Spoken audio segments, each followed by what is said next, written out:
Alright, it is Sunday, August 4th, 2019 at 12:32 p.m.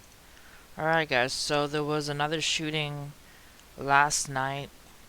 I'm so saddened by this that there's just two shootings in under 24 hours. Alright, the mass shooter who killed 9 people in Dayton, Ohio has been identified. 9 people were killed in a mass shooting in Dayton, Ohio. A gunman opened fire at Ned Pepper's bar on East 5th Street in the city's entertainment district. They have been identified as Connor Betts, a 24-year-old Bellbrook, Ohio, according to CBS. There are reports of Betts wearing all black and carrying a large .223 caliber rifle with extra magazines. There are also reports he was covering his face, possibly with a mask. Less than 24 hours after a gunman opened fire in El Paso, Texas, a mass shooter killed 9 people and injured 26 others in Dayton, Ohio. The killer died at the scene. They have been identified as Connor Betts, a 24-year-old from Bellbrook, Ohio, according to CBS. Local media site who reported the shooting occurred at Ned Pepper's bar on East 5th Street in Dayton, Ohio, Oregon District at around 1 a.m. local time. Dayton's mayor Nan Whaley said the gunman was wearing body armor and had several extra magazines for his .223 caliber rifle, according to the AP. Witness Anthony Reynolds told AP he was in the area with friends when he saw a glimpse of the shooter before he heard rapid gunfire, and he was wearing all black. There are also reports he was covering his face, possibly with a mask. No motive has been identified at this time. That is just so sad that another shooting under 24 hours has happened. Alright, next. At least 800 arrested in violent Moscow protests. And you see here it says Russian politician poisoned. Politician may have been poisoned as protest continues. In Russia they have that where if somebody is in opposition to the regime, they basically just poison them or kill them, or sometimes even kidnap them, and then they're never seen again. Alright, hundreds of protesters were violently arrested in Moscow on Saturday for the second week running at a demonstration calling for fair elections. Independent watchdog OVD Info said at least 838 people were detained. The Russian Interior Ministry said the number was about 600, according to the Associated Press. Opposition leader Lyubov Sobol was among the jailed. Opposition leader was among the jailed. I don't know if he was running for president or not, but this person here was also jailed. Authorities had warned that all necessary measures would be taken to stop the unsanctioned protest. Demonstrators said they wanted to march in the center of Moscow, but they met with police and riot gear who were deployed in large numbers. Internet and cellular connection were also appeared to have been cut in the center of the city, and human rights activists said lawyers were not allowed to meet with those who were arrested. Last week, police cracked down and arrested 1,400 people at a demonstration called by the same organizers. You can see a picture here of the demonstrators. These protests were sparked by authorities' refusal to allow opposition candidates to take part in Moscow City Council's elections, but they have taken on a broader significance, viewed as a sign of the Kremlin's growing intolerance for even low-level political opposition. Another opposition rally is scheduled for next Saturday. So this is what you encounter when it comes to Russian politics. It's what the government wants, or else you get arrested, and that's pretty sad. Alright, next. Tourist dies after slipping at Yosemite National Park Waterfall. Officials at the California park said 2 other slip and fall accidents occurred in July and August. A Romanian tourist died after slipping and falling at a Yosemite National Park waterfall, authorities told NBC's affiliate KCRA in Sacramento, California.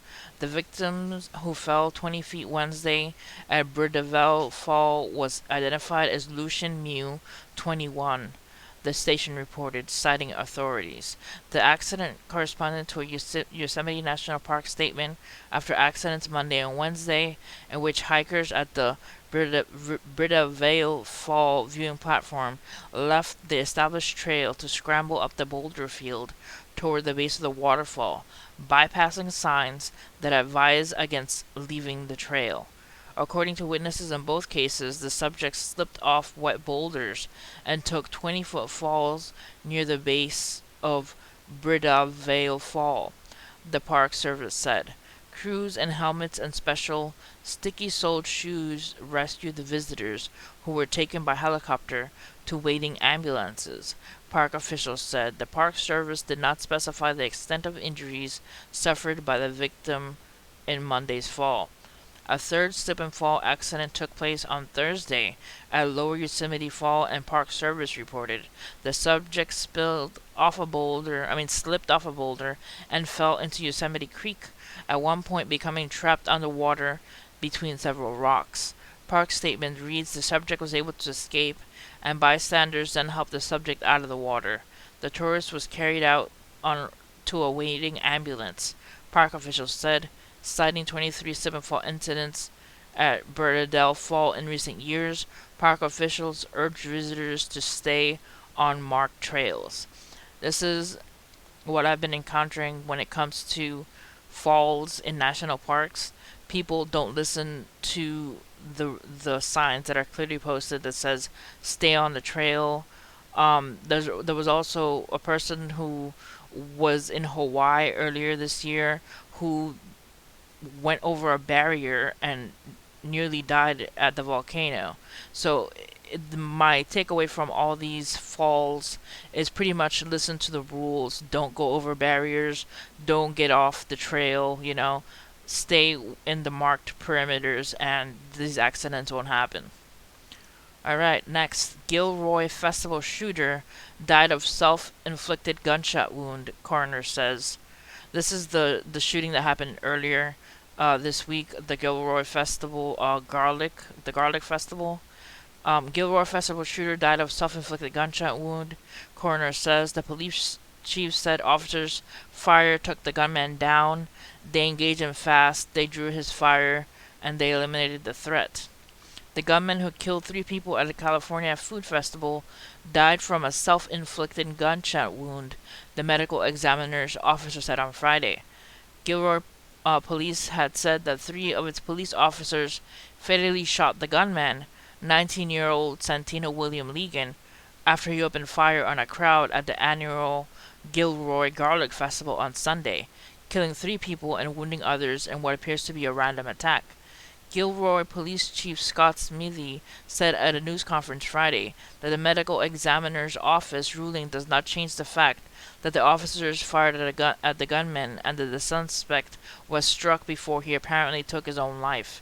I do know that the suspect was hit multiple times by the rounds that our officers fired, which put him down, Smithy said. It appears now that once he was down, that he was able to get a round off and he shot himself. And it sounds like that round was to the head, the police chief said. Smithy also said that when 3 officers ran to the area where the shooting occurred and engaged the gunman, the suspect immediately changed his fire from the crowd toward the officers.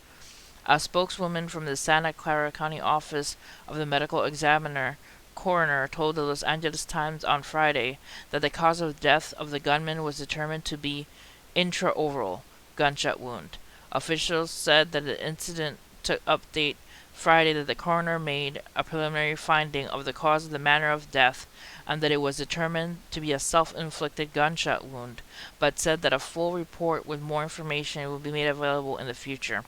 So apparently the cops were shooting at this man that was doing the shooting, and he decided to take his life in the last moments.